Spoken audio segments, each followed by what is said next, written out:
الحمد للہ رب العالمین والعاقبۃ للمتقین والصلاة والسلام علی سید الانبیاء والمرسلین اما بعد فاعوذ باللہ من الشیطان الرجیم بسم اللہ الرحمن الرحیم۔ معزز ناظرین اکرام، ہم آپ کو ایک اور بار اسلامک ٹیچنگ اکیڈمی میں خوش آمدید کہتے ہیں۔ جیسا کہ آپ لوگوں کو معلوم ہے، ہمارا یہ سلسلہ سوال و جوابات پر مشتمل ہوتا ہے۔ ہم مفتی صاحب سے 3 سوالات کرتے ہیں، مفتی صاحب ان 3 سوالات کے جوابات ارشاد فرماتے ہیں۔ آج بھی سلسلے میں 3 سوالات شامل کیے جائیں گے۔ چلتے ہیں اپنے سلسلے کی طرف اور مفتی صاحب سے سوال کرتے ہیں۔ السلام علیکم ورحمۃ اللہ وبرکاتہ۔ وعلیکم السلام ورحمۃ اللہ وبرکاتہ۔ کیسے ہیں مفتی صاحب؟ خیریت سے ہیں آپ؟ طبیعت اللہ کا شکر ہے، اس کا فضل۔ ماشاء اللہ۔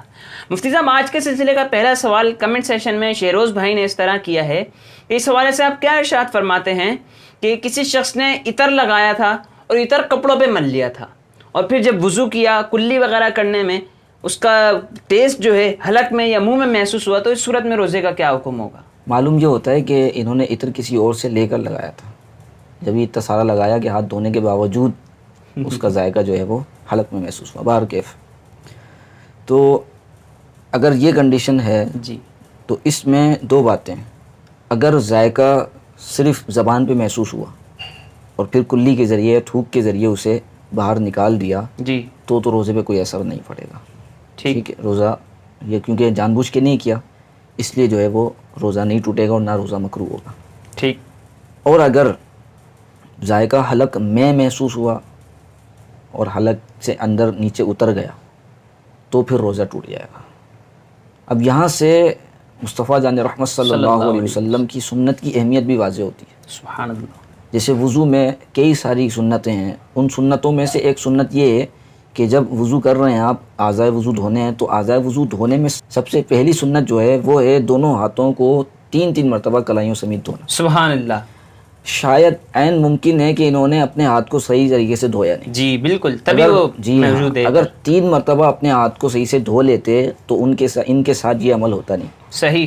مصطفیٰ کریم صلی اللہ علیہ وسلم کی اس سنت پر عمل کیا جائے، 3 مرتبہ جب صحیح سے ہاتھ دھو لیا جائے گا تو اب ہاتھ پر عطر لگا ہو یا کوئی اور نقصان دہ چیز لگی ہو، جی جی، کوئی اور، جیسے ہم کام کاج کر کے آئے ہیں، اب ہاتھ میلے ہیں، اب اگر ایسی ایک ہی مرتبہ یوں ہی ہاتھ دھو لیے، صحیح سے دھوئے نہیں اور پھر کلی کی، تو پھر اس کلی میں بھی پھر اس چیز کے ذرات یا جراثیم اندر جائیں گے۔ جیسے بعض لوگ مکینک ہیں، آئل کا کام کرتے ہیں، تو انہیں بھی جو ہے وہ لازمی طور پہ ہاتھ صحیح سے دھونے ہوں گے، ورنہ آئل جو ہے پھر پانی کے ذریعے حلق سے نیچے اترے گا، پھر دیگر نقصانات ہوں گے۔ تو اسی طرح مصطفیٰ جان رحمت صلی اللہ تعالیٰ علیہ وسلم کی جتنی بھی سنتیں ہیں، وہ جس رکن میں ہیں، جس عمل میں ہیں، ان تمام کو اپنانے کی کوشش کرنی چاہیے کہ ان تمام سنتوں میں وہ راز پنہاں ہیں اور وہ فوائد و ثمرات ہیں کہ ہمیں خبر نہیں ہے، لیکن ہمیں وہ سارے فوائد ملتے رہتے ہیں۔ سبحان اللہ۔ چلتے ہیں ناظرین دوسرے سوال کی طرف۔ مفتی صاحب، میرا دوسرا سوال آپ سے یہ ہے کہ سنت مؤکدہ اور غیر مؤکدہ یہ کون سی سنتیں ہیں؟ سنت مؤکدہ اور غیر مؤکدہ، اور ان کو پڑھنے کا کیا طریقہ ہے؟ جی ہاں، اچھا سوال ہے یہ بھی۔ سنت مؤکدہ اور غیر مؤکدہ کون سی سنتیں ہیں؟ جی تو فجر کی جو سب سے پہلی 2 سنت ہیں فرض سے پہلے، یہ سنت مؤکدہ ہیں۔ پھر ظہر کی جو رکعتیں ہیں ان میں فرض سے پہلے جو 4 سنتیں وہ سنت مؤکدہ ہیں، اور فرض کے بعد کی 2 سنت وہ بھی مؤکدہ ہیں۔ پھر مغرب کے فرض کے بعد کی جو 2 سنتیں ہیں وہ بھی سنت مؤکدہ ہیں۔ پھر عشاء میں ہم چلے جائیں تو عشاء میں فرض کے بعد کی جو 2 رکعتیں ہیں وہ بھی 2 سنت مؤکدہ ہیں۔ جی ٹھیک ہے، تو یہ تو ہیں سنت مؤکدہ۔ عصر کے فرض سے پہلے جو 4 سنتیں ہیں وہ سنت غیر مؤکدہ ہیں۔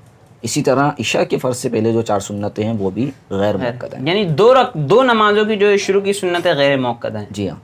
سنت مؤکدہ کا طریقہ کیا ہے؟ سنت مؤکدہ جب 4 رکعت ہم پڑھیں گے تو دوسری رکعت میں جب پہلا قعدہ ہوگا، جب تشہد کے لیے بیٹھیں گے تو تشہد کے لیے بیٹھنے پر صرف پوری تشہد پڑھیں گے، التحیات للہ والصلوات، یہ پوری پڑھیں گے۔ پوری پڑھنے کے بعد تیسری رکعت کے لیے کھڑے ہو جائیں گے۔ تیسری رکعت کے لیے کھڑے ہوتے ہی سورہ فاتحہ اور پھر کوئی سورت ملا لیں گے۔ پھر بقیہ 2 رکعتیں اسی طرح پڑھیں گے جس طرح پہلی 2 رکعتیں پڑھی ہیں۔ ہاں، جب تیسری رکعت کے لیے کھڑے ہوئے ہیں تو بسم اللہ پڑھنا سورہ فاتحہ سے پہلے مستحب ہے، پڑھ لیں تو اچھا ہے، نہ پڑھیں تو کوئی حرج نہیں۔ تو یہ سنت مؤکدہ کا طریقہ ہے۔ اب آئیے سنت غیر مؤکدہ کے طریقے کی طرف۔ تو سنت غیر مؤکدہ کا طریقہ اس کے بالکل برعکس ہے۔ سنت غیر مؤکدہ کا طریقہ 4 رکعت نفل نماز کی طرح ہے۔ اچھا. اب یہاں سے 4 رکعت نفل جب آپ پڑھ رہے ہیں تو اس کا بھی طریقہ یہی ہوگا، اس لیے میں نے عرض کیا. سنت غیر مؤکدہ کا طریقہ 4 رکعت والی جو نماز ہے اس کا یہ ہے کہ جب آپ دوسری رکعت میں تشہد کے لیے بیٹھیں گے تو تشہد پڑھیں گے، التحیات پوری پڑھیں گے، درود ابراہیمی پڑھیں گے، دعا بھی پڑھیں گے، سلام نہیں پھیریں گے. تیسری رکعت کے لیے کھڑے ہو جائیں تو کھڑے ہوتے ہی تیسری رکعت میں سب سے پہلے ثنا پڑھی جائے گی، ٹھیک، پھر اعوذ باللہ، پھر بسم اللہ، اور پھر سورہ فاتحہ، اور پھر اس کے ساتھ سورت ملا لیں گے. یعنی سنت غیر مؤکدہ میں جب ہم تیسری رکعت کے لیے کھڑے ہوں گے تو اس کو پہلی رکعت کی طرح ادا کریں گے. صحیح. یہ ایک آسان طریقہ ہے. ماشاءاللہ بہت ہی اہم مسئلہ مفتی صاحب نے ڈسکس کیا. اس کو جو ہے آپ ہو سکے تو زیادہ سے زیادہ لوگوں کو شیئر بھی کیجئے، انشاءاللہ اس کے ذریعے بہت سے مسلمانوں کو فائدہ ہوگا. مفتی صاحب تیسرا سوال میرا یہ ہے کہ اگر کسی شخص کی فرض نماز کی جماعت سے پڑھنے کے لیے آیا ہو، کچھ رکعتیں نکل گئی ہوں، وہ جو رکعتیں نکل گئی ہیں ان کو کس طرح ادا کرے گا؟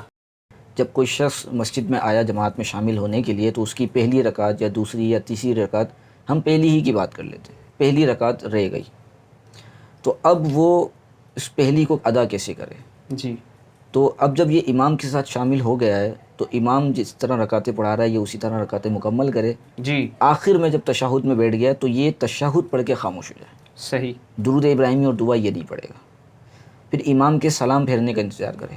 امام جب دائیں طرف سلام پھیر لے پھر یہ اپنی چھوٹی ہوئی رکعت کو ادا کرنے کے لیے کھڑا ہو. ٹھیک. اب جب یہ چھوٹی ہوئی رکعت کو ادا کرنے کے لیے کھڑا ہو رہا ہے تو یہ وہی رکعت پڑھے گا جو اس کی رکعت چھوٹ گئی ہے. چھوٹ گئی ہے یعنی پہلی چھوٹی ہے. جی. تو جس طرح پہلی رکعت پڑھی جاتی ہے یہ اسی طرح پڑھے گا، نہ یہ کہ چوتھی رکعت پڑھ لے. صحیح. پہلی رکعت کس طرح پڑھتے ہیں؟ تکبیر تحریمہ کے بعد ثنا پڑھی جائے گی، اعوذ باللہ پڑھی جائے گی، پھر بسم اللہ پڑھی جائے گی. یہ پوری پہلی رکعت پڑھنے کی طرح پوری پہلی رکعت پڑھے اور پھر آخر میں قعدہ کرے، تشہد پڑھے، درود ابراہیمی پڑھے، دعا پڑھے اور دونوں طرف سلام پھیرے. ماشاءاللہ مفتی صاحب نے تینوں سوالات کے جوابات بہت اچھے انداز میں دیے. اللہ تبارک و تعالی ہمارا علم دین کی نشست لگانا اپنی بارگاہ میں قبول فرمائے. مزید ویڈیو کا انتظار کیجیے. آپ کے ذہن میں کوئی سوال ہو تو ناظرین ضرور کمنٹ سیشن میں کمنٹ کیجیے. انشاءاللہ موقع کی مناسبت سے آپ کا سوال بھی سلسلے میں شامل کیا جائے گا. السلام علیکم ورحمۃ اللہ وبرکاتہ.